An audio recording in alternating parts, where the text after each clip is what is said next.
Ayan ang aking baby Lu. Halika na. Ay, dede niya. Nandun, binabad ko. Halika na. Halika na, dali. Shoo, shoo, wake up.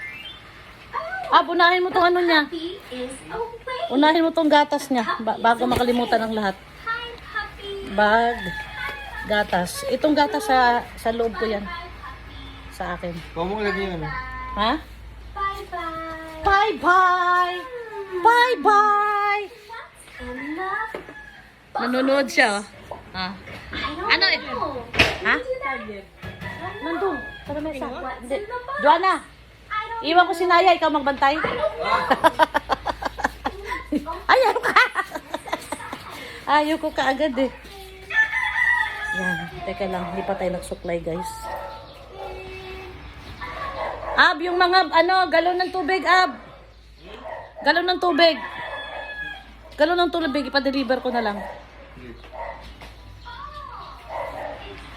Nasa labas na ako ng bahay guys. Nasa na ako.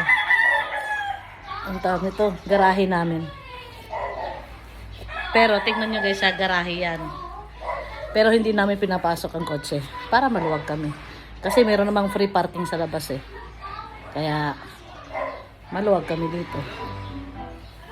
Tsaka mababait naman yung kapitbahay namin. Yan yung kapitbahay na yan guys. Yan. Diyan tatapat namin guys. Talagang nire-reserve niya kami ng parking space kasi alam nila anytime umuwi kami. Hindi man kami araw-araw pero alam nila anytime umuwi kami. Kaya nire-reserve talaga nila yung parking dyan. Diba ang bait? Pastor yan guys eh, yung lalaki. Tapos yung babae, retired nurse sa kampo. Ay, kampo. O army pala, army. Yan.